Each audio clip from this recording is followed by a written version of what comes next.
Standard 10 इंग्लिशच्या 1.1 अ teenagers prayer या कवितेमधील English वर्कशॉपचे राहिलेले प्रश्न आपण या पार्ट 2 मध्ये शिकणार आहोत. क्वेश्चन नंबर 5, 6, 7, 8 अँड 9 आणि जे 1 ते 4 प्रश्न होते ते प्रिव्हियस एक्सप्लेनेशन व्हिडिओ मध्ये आलेले आहेत. तर आता आपण पुढचा जो प्रश्न आहे 5वा प्रश्न तो समजून घेऊया. 5वा प्रश्न काय आहे? Elements of planning and interview. इंटरव्ह्यूची नियोजन करत असताना कोणकोणते घटक महत्वाचे आहेत?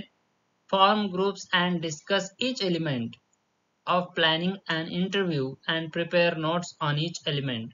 प्रत्येक एलिमेंट मध्ये कोणकोणते मुद्दे येतील त्याबद्दल चर्चा करून आपल्याला नोट्स तयार करायचे आहेत. पहिला मुद्दा आहे फॉर्मॅट स्ट्रक्चर. तर या इंटरव्ह्यूच्या प्रश्नांचं स्ट्रक्चर आणि फॉर्मॅट कसा असणार आहे? तर सुरुवातीला इंट्रोडक्टरी क्वेश्चन्स राहतील, त्यानंतर मेन क्वेश्चन्स मुख्य प्रश्न असतील. इंट्रोडक्टरी क्वेश्चन्स म्हणजे परिचयात्मक प्रश्न. पुढचं राहील कन्क्लुझिव्ह क्वेश्चन्स म्हणजे शेवटी आपण सारांश करणार, समाप्त करणार इंटरव्ह्यू त्यावेळेला शेवटचे जे प्रश्न असतील conclusive questions. Format of interview must be very simple. Simple questions should be asked. Format अतिशय सोपा आणि साधा राहणार आहे. सिंपल प्रश्न विचारायचे आहे. Size and length. How much size आणि लेंथ किती असणार आहे या इंटरव्ह्यूची हेही पाहणं महत्वाचं ठरेल. Typically 10 questions should be asked. 10 प्रश्न विचारले गेले पाहिजेत.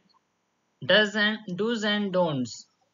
रूल्स अँड रेग्युलेशन्स म्हणजेच ज्या गोष्टी आपल्याला करायच्या आहेत, ज्या गोष्टी आपल्याला टाळायच्या आहेत त्याची नियमावली काय असणार आहे. तर डूज मध्ये ज्या गोष्टी आपण करणार त्या गोष्टी असतील. Language should be polite.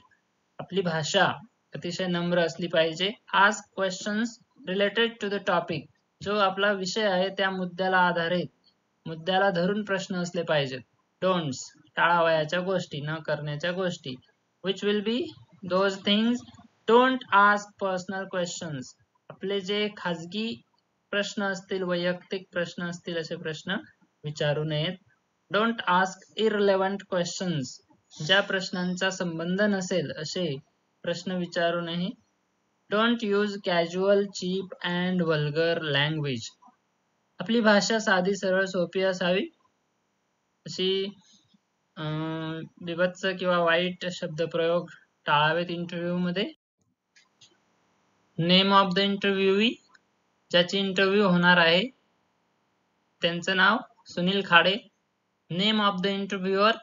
जे इंटरव्ह्यू मुलाखत घेणार आहेत त्यांचं नाव दिनेश जाधव.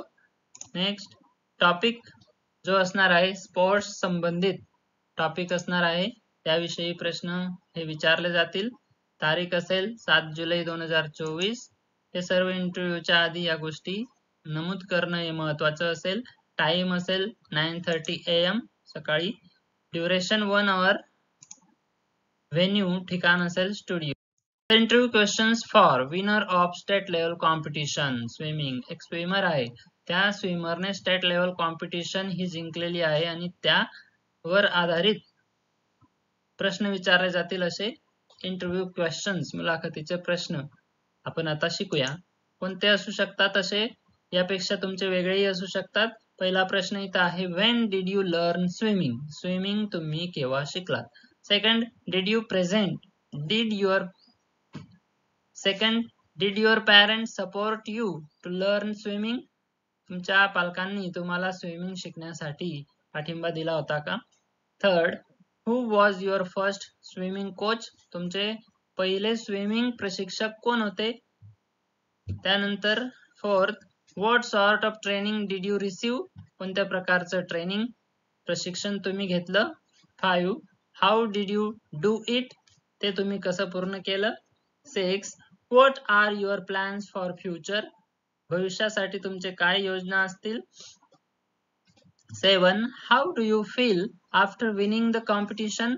कॉम्पिटिशन स्पर्धा जिंकल्यानंतर तुम्हाला कसं वाटलं? 8, what are the awards have you received. कोणकोणते अवॉर्ड्स, कोणकोणते पुरस्कार तुम्हाला मिळाले. 9. What is your advice for the children of your age? तुमच्या वयाच्या मुलांसाठी तुम्ही काय संदेश द्याल. 10. What can you do to encourage them? आणि त्या मुलांना एनकरेज करण्यासाठी, प्रोत्साहन देण्यासाठी आपण काय करू इच्छितात, काय करू शकतात. तर असे हे 10 प्रश्न आपण उदाहरणादाखल इथे घेतलेले आहेत. अशा प्रकारे इंटरव्ह्यू आपण कंप्लीट केल्यानंतर येतो तो 7वा प्रश्न. या प्रश्नामध्ये काय दिलेलं आहे? Read the poem. पोएम वाचा, कविता वाचा. Write an appreciation of the poem in about 12 to 15 sentences with the help of the following points. Poem appreciation आपल्याला लिहायला सांगितलेलं आहे इथे.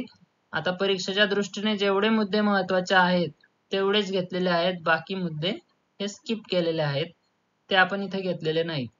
तर याचं उत्तर कसं असेल? पोएम ऍप्रिशिएशन परीक्षेमध्ये सुद्धा या प्रकारेच विचारलं जातं. हे असे मुद्दे दिलेले राहतात आणि त्या मुद्द्यांचं आपल्याला पुढे स्पष्टीकरण द्यायचं असतं. तर टायटल काय असेल? तर या पोएमचं टायटल आहे, अशी कवितेच्या काही स्टॅन्झाज किंवा पूर्ण कविता ही क्वेश्चन पेपर मध्ये दिलेली असते.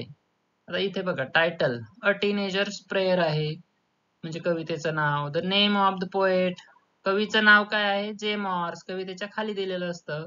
राईम स्कीम, कवितेची राईम स्कीम काय आहे? तर ABCB हे आपण पहिल्या व्हिडिओमध्ये राईम स्कीम कशी काढली गेलेली आहे आणि वेगवेगळ्या स्टॅन्झाज नुसार कशी असते आपण समजून घेतलेले आहे. सर्व स्टॅन्झाची ABCB होती, राईम स्कीम म्हणून ही एकच आपण लिहिलेली आहे. फिगर्स ऑफ स्पीच, अलंकार, भाषिक अलंकार कोणते?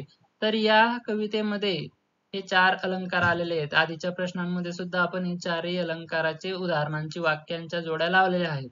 त्यात आहे alliteration, apostrophe, inversion, metaphor.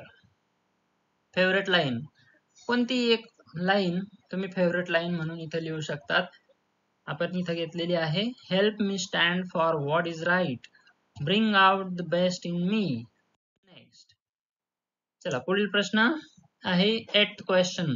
Compose a short prayer in English asking God to guide you in your teenage years. समजा तुम्ही आता टीनेज इयर्स मध्ये आहात आणि तुम्हाला देवाची प्रार्थना करायची आहे, देवाला मार्गदर्शन करण्यासाठी थोडक्यात छोटीशी अशी प्रेयर बनवायची आहे.